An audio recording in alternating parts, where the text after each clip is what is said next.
দিম নেকি? জুবিন দাক তললৈ নমাবলৈ দিম নেকি? দিম নেকি? জুবিন দাক কোনো কাৰণতে আচলতে আমি তললৈ নমাবলৈ দিব নোৱাৰো। আৰু এটা যুক্তি তেওঁলোকে দিয়ে যে জুবিন দাৰ আপোনাৰ এই যে আপোনাৰ বাউসীত ইয়াতে আপোনাৰ শিৱৰ এটা আপোনাৰ টেটু আছে বুলি কৈছে। শিৱ টেটু থকাৰ কাৰণে জুবিন দা হিন্দু, সেই যুক্তি দিছে। সেইটো সাংঘাতিক ধৰণৰ সস্তীয়া যুক্তি। জুবিন দাই আকৌ সেই টেটু লগোৱা সম্পৰ্কত নিজে ডেফিনিশ্যন দিছে, নিজে বিশ্লেষণ দাঙি ধৰিছে যে আপোনাৰ জুবিন দাই নিজে কৈছে যে তেওঁ আচলতে কান্ধত ইয়াত শিৱৰ টেটুটো কিয় আছে, সেই প্ৰশ্নটো সোধা হৈছে। জুবিন দাই কি কৈছে? জুবিন দাই কৈছে যে শিৱৰ কেৰেক্টাৰটো তেওঁ ভাল লাগে, শিৱৰ কেৰেক্টাৰটো ভাল লাগে, এজ এ কেৰেক্টাৰ হিচাপে ভাল পাম বুলিহে তেওঁ কৈছে। তেওঁ শিৱ ভক্ত বুলি কেতিয়াবা কোৱা শুনিছিলে নেকি আপোনালোকে? জুবিন দাই কোনোদিনে নিজকে শিৱ ভক্ত বুলি কোৱা নাই। জুবিন দাই ইভেন কোৱা শুনিছে যে তহঁতি ধৰ্ম চৰ্ম নকৰিবি, তহঁতি মানুহক সহায় কৰ, সেই কথাহে কৈছিলে। বিপদত পৰা মানুহক সহায় কৰা মানুহজনৰ নাম জুবিন গাৰ্গ আমাৰ যুগৰ। আৰু আপোনালোকে চাব, শিৱ হৈছে, শিৱ এটা কাল্পনিক চৰিত্ৰ বা এখন যদি কাব্য গ্ৰন্থ হিচাপে যদি চাই তেতিয়া দেখিব শিৱৰ কেৰেক্টাৰটো যদি চাই তেওঁ সদায় মানুহক সহায় কৰিছিলে। শিৱই বহু সময়ত বিপদতো পৰিছে, তেওঁ মানুহে যি বিচাৰে তাকে দি দিছে। আপোনালোকে চাব, শিৱই যদি আপোনাৰ কিবা বৰ বিচাৰে তেওঁৰ কি হ'ব সেইটো নাচাই, পাছত তেওঁ পলাই ফুৰিবলগীয়া হয়, যি খোজে তাকে দান কৰি দিয়ে। জুবিন দাও একে। এতিয়া জুবিন দাৰ লগত থকা মানুহবিলাকো ধনী ধনী হৈ গ'ল, কিন্তু জুবিন দাৰ নিজৰ ঘৰটো নাই। জুবিন দাই প্ৰতিদিনে হাজাৰ হাজাৰ মানুহক সহায় কৰি গৈ আছে। জুবিন দা যেনেকে দানী আছিলে, যেনেকে মানুহক প্ৰতি মুহূৰ্তত আচলতে সহায় কৰি আছিলে, ঠিক তেনেকে আচলতে শিৱইও প্ৰতি মুহূৰ্তত মানুহক সহায় কৰি আছিলে। বিপদত পৰিলেও তেওঁলোকে কিন্তু নিজৰ কথা কেতিয়াও ভবা নাছিলে, হয় নে নহয়? গতিকে এজ এ কেৰেক্টাৰ হিচাপে শিৱক ভাল পাওঁ বুলি জুবিন দাই কৈ থৈ গৈছে। হিমন্ত বিশ্ব শৰ্মাই এতিয়া শিৱ টেটুটো আছে কাৰণে জুবিন দাক হিন্দু শিৱ ভক্ত আছিলে বুলি আমি মানি ল'ম নেকি? আমি মানি ল'ম নেকি সেই কথাটো? আৰু এটা কথা আছে নহয়, তাৰ এগেইনষ্টত যদি আপোনালোকে চাই, এগেইনষ্ট মানে মোৰ বিপৰীত ফালে যদি আপোনালোকে চাই, এইফালে যদি আপোনাৰ শিৱৰ টেটু আছে, কিন্তু এইফালে আকৌ চাৰ্লি চাপলিনৰ টেটু আছে। চাৰ্লি চাপলিন কোন এতিয়া? চাৰ্লি চাপলিন হিমন্ত বিশ্ব শৰ্মা কোৱা নিচিনাকে হিন্দুত্ববাদী নাছিলে। চাৰ্লি চাপলিন আছিল বাওঁপন্থী আছিল, চাৰ্লি চাপলিন আছিলে সমাজবাদী। গতিকে চাৰ্লি চাপলিনৰো ইয়াত আছে। এতিয়া হিমন্ত বিশ্ব শৰ্মাই যদি জুবিন দাই আপোনাৰ হিন্দুত্ববাদী বুলি কয়, তেতিয়াহ'লে চাৰ্লি চাপলিনৰ ইয়াত যে আছে। আৰু জুবিন দাই সেই চাৰ্লি চাপলিন সম্পৰ্কত নিজে ষ্টেটমেণ্ট দিলে। আৰু ষ্টেটমেণ্টত এনেকুৱা জুবিন দাৰ কথাক লৈ সেইকাৰণে তেওঁলোকে বিপদে পৰিচালিত কৰিব নোৱাৰে আমি থকা অৱস্থাত। আচলতে জুবিন দাই কাৰণ নিজে তাৰ সম্পূৰ্ণ বিশ্লেষণ দাঙি ধৰি থৈ গৈছে যে চাৰ্লি চাপলিন, বিষ্ণু ৰাভা আৰু আপোনাৰ চে গুয়েভাৰা সেইবিলাক মানুহ হৈছে আপোনাৰ সমাজবাদী মানুহ। জুবিন দাই নিজেও কৈ থৈ গৈছে যে তেওঁ ছচিয়েল লেফটিষ্ট। এতিয়া মুখ্যমন্ত্ৰী হিমন্ত বিশ্ব শৰ্মাই কয় যে জুবিন দা হিন্দুত্ববাদী, কিন্তু জুবিন দাই কি কয় যে মই হিন্দুত্ববাদী নহয়, মই ছচিয়েল লেফটিষ্ট বুলি কয়। মোৰ আদৰ্শ কোন, মোৰ আইডল কোন? জুবিন দাই কয় যে মোৰ আদৰ্শ হৈছে বিষ্ণুপ্ৰসাদ ৰাভা, মোৰ আদৰ্শ হৈছে চে গুয়েভাৰা, মোৰ আদৰ্শ হৈছে চাৰ্লি চাপলিন। যিবিলাক মানুহৰ নাম শুনিলে হিমন্ত বিশ্ব শৰ্মাই আচলতে শান্তিত থাকিব নোৱাৰে, একেবাৰে বিপৰীত মেৰুত থকা মানুহ। গতিকে আদৰ্শগত সংঘাত থকাৰ কাৰণে জুবিন দাৰ যিটো আচলতে আদৰ্শ, যিটো আইডল, যিটো আইডিঅলজিকেল কথা বতৰা, সেইবিলাক প্ৰমোট হোৱাটো হিমন্ত বিশ্ব শৰ্মাই নিবিচাৰে। এতিয়া জুবিন দাৰ আদৰ্শটো যদি প্ৰচাৰ হয়, তেতিয়াহ'লে হিমন্ত বিশ্ব শৰ্মাই সাম্প্ৰদায়িক ৰাজনীতিটো কৰিব নোৱাৰিব মানে সেই কথাটো। গতিকে আমাৰ নৱপ্ৰজন্মৰ মূল কথাটো হৈছে, যদি সঁচা সঁচাকে কোনোবাই জুবিন দাক ভাল পায়, আমাৰ কামটো হ'ব লাগে যে জুবিন দাৰ আদৰ্শ ফৰৱাৰ্ড কৰা। জুবিন দাৰ আদৰ্শ কি বুলি ক'লে যে জুবিন দাৰ আদৰ্শ হৈছে সমাজবাদী আদৰ্শ, জুবিন দাৰ আদৰ্শ হৈছে মানৱতাবাদী আদৰ্শ। জুবিন দাৰ আদৰ্শত কোনো কাৰণতে সাম্প্ৰদায়িক হিন্দু, মুছলমান, খ্ৰীষ্টান, জৈন, পাৰ্চীৰ মাজত ক্লাছিফিকেশ্যন নাই, বিভাজন নাই। এতিয়া আমি কোনটো মানিম? এতিয়া হিন্দুত্ববাদটো মানিম নে জুবিন দাৰ আদৰ্শটো আমি ফৰৱাৰ্ড কৰিম? গতিকে আমাৰ ওচৰত মূল ৰাস্তাটো হৈছে যে জুবিন দাৰ আদৰ্শ আমি আগুৱাই নি অসমখনক নতুন ৰূপত গঢ়ি তোলা, হয় নে নহয়? মানে জুবিন দাৰ আদৰ্শ যদি আমি প্ৰমোট কৰিব পাৰো, তেওঁৰ আদৰ্শ যদি আগুৱাই লৈ যাব পাৰো, তেতিয়াহ'লে অসমৰ পৰা এই যে মিছামিছিকে আপোনাৰ এই মুছলমান বিলাক সঁচাই মিছাই আপোনাৰ এই বিদেশী যে সজাই থাকে, আপোনালোকে দেখিছে নাই সেইবিলাক কাহিনী? মইতো এটা কথা কৈ থাকো যে হিমন্ত বিশ্ব শৰ্মাই ডিক্লেয়াৰ কৰা সেই যি বিদেশী মুছলমান, তেওঁ ডিক্লেয়াৰ কৰাৰ পাছত সেই বিদেশীটো আপোনাৰ 12 ঘণ্টাৰ পাছত স্বদেশী হৈ যায়। খাইৰুল ইছলামৰ নামটো শুনিছেনে নাই? মৰিগাঁৱৰ শিক্ষকজন যে বিদেশী বুলি ঘোষণা কৰি আপোনাৰ ন' মেন্স লেণ্ডত লৈ গ'ল বাংলাদেশ ভাৰতৰ সীমান্তত। তাৰপাছত 12 ঘণ্টাৰ পাছত স্বদেশী হৈ আকৌ ঘূৰি আহিলে, আকৌ শিক্ষকতা কৰি আছে। এনেকৈ মানে অসমখন মানে বিভিন্ন সময়ত আপোনালোকে দেখিব ভাৰতীয় মানুহৰ ওপৰত অত্যাচাৰ চলাইছে। মানে মুছলমান দেখিলে বাংলাদেশী সজাইছে, মুছলমান দেখিলে অচিনাকি সজাইছে। সেইবিলাক কাৰণ আপোনাৰ কেৱল পলিটিক্স কৰিবৰ কাৰণে, ৰাজনৈতিক হাতিয়াৰ। এতিয়া এই সংখ্যালঘু মানুহবিলাক, মুছলমান মানুহবিলাক আচলতে ৰাজনৈতিক হাতিয়াৰ। সেইকাৰণে আমি কৈছো যে এই ৰাজনৈতিক হাতিয়াৰ যে তেওঁ ইউজ কৰি আছে মানুহখিনিক লৈ, সেইবিলাক বন্ধ কৰিব লাগে। আমি অসমত সকলো মানুহ একগোট হৈ থাকিম, আমাৰ ধৰ্মৰ নামত আমাক বিভাজন নালাগে। আৰু তেওঁ যিবিলাক কথা বতৰা টিভিৰ সন্মুখত কয় সেইটো সঁচা সঁচাই কৈছে, তেওঁ ভোট ল'বৰ কাৰণেহে কয়। আপোনালোকে দেখিব যে যিবিলাক মানুহ অচিনাকি বুলি কয়, সেই অচিনাকি মানুহবিলাককে ব্যৱহাৰ কৰি আজিৰ দিনটোতো জুবিন ক্ষেত্ৰত নিৰ্মাণ কাৰ্য চলি আছে।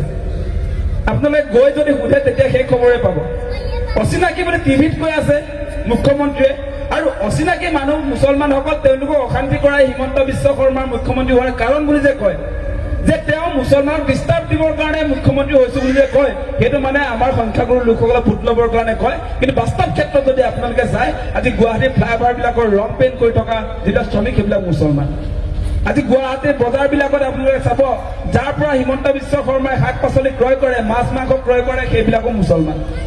আজি মই ক'লো যে আপোনাক যে গুৱাহাটীত যিমান নিৰ্মাণ কাৰ্য চলি আছে, সেই নিৰ্মাণ কাৰ্যবিলাকৰ শ্ৰমিকবিলাকো মুছলমান।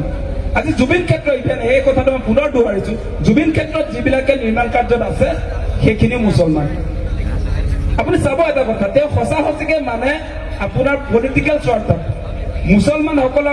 মুছলমানক এনেকে দেখুৱাই দিয়া হৈছে যে অসমৰ শত্ৰু। সংখ্যাগুৰু মানুহবিলাকক দেখুৱাই দিছে, মানে মুছলমানক বাদ দি যিবিলাক ধৰ্মৰ মানুহ আছে তেওঁলোকক কোৱা হৈছে মুছলমান দেখিলেই এজন শত্ৰু।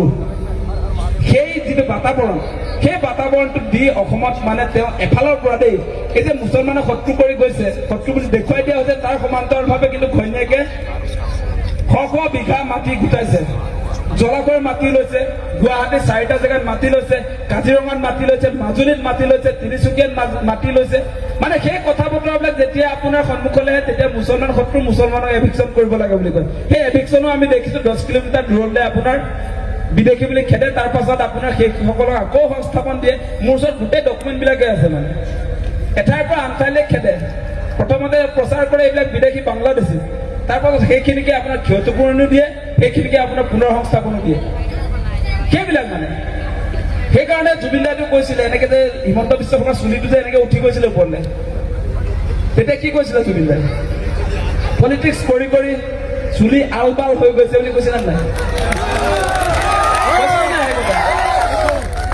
গতিকে সেই কথা বতৰাবিলাকে আচলতে জুবিন দাই যিবিলাক কথা কৈ থৈ গ'ল, হিমন্ত বিশ্ব শৰ্মা বিপদত পৰিছিলে, বহুত বিপদত পৰিছিলে।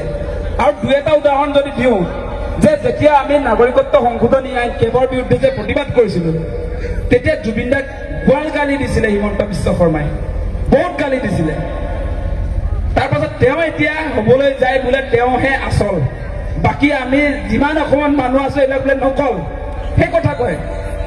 হিমন্ত বিশ্ব শৰ্মাই সেই কথা কোৱাৰ নৈতিক অধিকাৰ আছে নেকি? যিজন মানুহক জীয়াই থকা অৱস্থাত সাংঘাতিক ধৰণে অপমান কৰিলে, চেলেঞ্জ কৰি ক'লে যে যিবিলাকে আচলতে বিদেশী অনাৰ বিৰুদ্ধে প্ৰতিবাদ কৰিছে, জুবিন দাকে আৰম্ভ কৰি আমাৰ বিলাক মানুহৰ এগেইনষ্টত তেওঁ কৈছে যে এই জুবিন দাই আমাক মাতিছিলে আপোনাৰ এই লতাশিল খেলপথাৰ মানে খানাপাৰা খেলপথাৰতকৈ সৰু। এটা উদাহৰণ দি দিছো, আপোনালোকে বুজি পাব জুবিন দা আৰু হিমন্ত বিশ্ব শৰ্মাৰ যিটো সংঘাত। মানে কেব যেতিয়া আহিছিলে, নাগৰিকত্ব সংশোধনী বিধেয়ক যেতিয়া আহিছিলে, সেই সময়ছোৱাত জুবিন দাই আমাক সকলোকে মাতিলে, অসমবাসী ৰাইজক মাতিলে যে কাইলৈ সকলোৱে লতাশিল খেলপথাৰত আহিব লাগে, যে বাংলাদেশ, পাকিস্তান আৰু আফগানিস্তানৰ পৰা যিবিলাক ধৰ্মীয় সংখ্যালঘুক অসমত নাগৰিকত্ব দিব খুজিছে, অসমক যে বিদেশী চৰণীয়া পথাৰ কৰিব খুজিছে, তাৰ বিৰুদ্ধে লতাশিললৈ আহিব লাগে। তেতিয়া হিমন্ত বিশ্ব শৰ্মাই কৈছে যে তুমি লতাশিললৈ যে মাতিছা অসমৰ মানুহক, মই খানাপাৰালৈ মাতিছো, কাইলৈ খানাপাৰালৈ আহক। তুমি যদি লতাশিলত অসম বচাবৰ কাৰণে যি আন্দোলন চলাইছা, সেইটোক কোৱা হৈছে শিশু মানে একেবাৰে খেলপথাৰখন সৰু মানে লতাশিল খেলপথাৰত 5,000 মানুহ ধৰে। আৰু তেওঁ কৈছে তেওঁ য'ত বোলে সমাৱেশ পাতিব সেইটো বোলে পিতামহৰ সমাৱেশ হ'ব। জুবিন দাই য'ত সমাৱেশ পাতিছে সেইটো বোলে শিশু কেঁচুৱা সমাৱেশ, আৰু আপোনাৰ হিমন্ত বিশ্ব শৰ্মাই বিদেশী আনিবৰ কাৰণে যি সমাৱেশ পাতিছে এইটো বোলে পিতামহ। এনেকুৱাকে নেগলেক্ট কৰিছিলে জুবিন দাক জীৱন্ত কালত। গতিকে আপোনালোকে দেখিব দীঘলী পুখুৰী গছ কটা আন্দোলনটো আপোনালোকে জানে, জুবিন দাৰ বেমাৰ হৈছিলে সেই সময়ছোৱাত, আমি নিজে সেই আন্দোলনত আছিলোঁ। আৰু আমি যেতিয়া এনেকুৱা ডিচেম্বৰ মাহতে আমি গছ কেইজোপা কটাৰ যেতিয়া খবৰবিলাক পালোঁ, আমি তাতে গছবিলাক আচলতে ৰক্ষা কৰিবৰ কাৰণে আমি তাত অৱস্থান কৰিছিলোঁ ৰাতি। আৰু এই সময়ছোৱাত দুদিনকে জুবিন দা আহিছিলে, তেওঁ নৰিয়া গাৰে বেমাৰী গাৰে আমাৰ লগত নিশা 1 বজাৰ পৰা 5 বজালৈকে আমাৰ লগত কটাইছিলে। গতিকে হিমন্ত বিশ্ব শৰ্মাই ঘৈণীয়েকৰ এই পাৰ্চেণ্টেজৰ যিবিলাক দলং নিৰ্মাণ যে হৈছে তাৰ কাৰণে গুৱাহাটীৰ যিমান প্ৰয়োজনীয় গছ গছনি যে কাটি পেলাইছে তাৰ বিৰুদ্ধে যেতিয়া জুবিন দা সন্মুখত আহিছিলে সেইবিলাকত আচলতে মুখ্যমন্ত্ৰী আঘাত পাইছিলে। তেওঁলোকৰ এই আপোনাৰ বেনিফিটৰ কাৰণে যিবিলাক কাম আছে, আৰু জুবিন দাৰ মৃত্যুৰ পাছত সেইবিলাক ৰিলোকেট কৰিলে, বহুত গছ উঠাই লৈ গ'ল। এতিয়া গছ নাই কটা বুলি ক'লে কি হ'ব? আপোনালোকে দেখিব যে গুৱাহাটী ক্লাবৰ পৰা যদি আপোনাৰ গুৱাহাটী আমাৰ প্ৰেছ ক্লাবলৈ যদি চাই, সেই অঞ্চলত থকা প্ৰায়বিলাক গছ আচলতে উঠাই লৈ গ'ল। জুবিনে সেই সম্পৰ্কত কৈছে ৰিলোকেট নহয়, গছজোপা য'ত আছে তাতে থাকিব লাগে বুলি কোৱা হৈছে। গছ য'ত প্ৰয়োজন তাতে গছজোপা লাগিব, এতিয়া বেলেগলৈ লৈ গ'লে সেইটো নহ'ব নহয়। সেই আন্দোলনবিলাকে আচলতে বিজেপি চৰকাৰক হলঠেকত পেলাইছিলে। গতিকে সেইকাৰণে জুবিন দাৰ ক্ষেত্ৰত মুখ্যমন্ত্ৰী অন্যায় কৰিছে। আৰু এটা কথা খাটাং, মই বেছি দীঘলীয়া কৰিছোঁ চাগে, মানে এই কথাবিলাক পাতিবলৈতো আজিকালি সমাৱেশ নহয়, সেইকাৰণে আজি অলপ সুযোগ পাইছোঁ কাৰণে গোটেই কথাখিনি কৈ দিছোঁ মই। গতিকে আপোনালোকে এটা কথা চবেই বুজি লোৱা দৰকাৰ যে মুখ্যমন্ত্ৰী হিমন্ত বিশ্ব শৰ্মাই জুবিন দাৰ আচল ন্যায় দিয়াৰ পক্ষত নাই। আচল ন্যায় দিবলৈ হ'লে জুবিন দাৰ যিটো হত্যাৰ ঘটনা, সেই ঘটনাটোৰ লগত যিহেতু চৰকাৰ ইনভলভ হৈ আছে, সেই চৰকাৰবিলাক যদি তদন্তৰ আওতাত নাহে, চৰকাৰবিলাক মানে মই বুজাব খুজিছোঁ মুখ্যমন্ত্ৰী হিমন্ত বিশ্ব শৰ্মা যদি তদন্তৰ আওতাত নাহে, আজি বিদেশ ৰাজ্যমন্ত্ৰীগৰাকী যদি তদন্তৰ আওতাত নাহে, আজি আপোনাৰ হাই কমিশ্যন অফ ইণ্ডিয়া যদি তদন্তৰ আওতাত নাহে, আজি ছিংগাপুৰত থকা আছাম এছ'চিয়েশ্যনৰ সভাপতি সম্পাদকবিলাক 15জনে যি আপোনাৰ সাগৰত জুবিন দাক লৈ গৈছিলে, য়ট পাৰ্টি কৰিছিলে, মদে মাংস যিবিলাকে এনজয় কৰিছিলে, সেই মানুহবিলাক যদি তদন্তৰ আওতাত নানে, তেতিয়াহ'লে এই তদন্ত হ'ব আধৰুৱা তদন্ত। এইটো মানে কোনো অৰ্থ নাইকিয়া এটা তদন্ত। আৰু আপোনালোকে এটা কথা চাব যে যেতিয়া আপোনাৰ ছিংগাপুৰৰ আছাম এছ'চিয়েশ্যনৰ ব্যক্তিবিলাক গুৱাহাটীত আপোনাৰ ষ্টেটমেণ্ট দিবলৈ আহিলে, তেতিয়া সেই লোকসকল কিন্তু তাত থাকে, এনেই তাৰ বাসিন্দা নহয়। বাসিন্দা মানে মই ক'ব খুজিছোঁ তাৰ নাগৰিক নহয়, ছিংগাপুৰৰ তেওঁলোক নাগৰিক নহয়, অসমৰে নাগৰিক। সেই মানুহবিলাকক যেতিয়া আপোনাৰ তদন্তৰ কাৰণে আচলতে ষ্টেটমেণ্ট লৈছিলে, তেতিয়া মুখ্যমন্ত্ৰীয়ে ক'লে যে ছিংগাপুৰত থকা যিসকল ব্যক্তি তেওঁলোক চোকা ল'ৰা হ'লে জুবিন দাক হত্যা কৰিব পাৰিব নেকি? সেইটো কেনেকুৱা আইন? মানে চোকা ল'ৰাৰ কাৰণে বেলেগ আইন আছে নেকি? আজি কিয় গ্ৰেপ্তাৰ নকৰিলে বুলি যেতিয়া প্ৰশ্নটো উত্থাপন কৰা হৈছে, তেতিয়া কৈছে যে সেইসকল চোকা ল'ৰাৰ কাৰণে এতিয়া জুবিন দাই ন্যায় নাপাব নেকি? মানে যদি আপোনালোকে চাবলৈ যায়, মেইন কথাবিলাক চাওঁ এতিয়া, মানে য়ট পাৰ্টিয়ে আয়োজন কৰিছিলে এই আপোনাৰ আছাম এছ'চিয়েশ্যনৰ তন্ময় ফুকন আৰু তেওঁলোকৰ যিবিলাক সহযোগী 15জন ব্যক্তি আছিলে, সেই 15জনৰ এজনকো যদি আপোনাৰ শাস্তি দিব নোৱাৰে, তেতিয়াহ'লে জুবিন দাই ন্যায় পাব নেকি? মানে মূল কথাটো আমি যি কথা জানো, মানে মদ খুৱাই জুবিন দাক হত্যা কৰা হৈছে। গতিকে মদ পাৰ্টি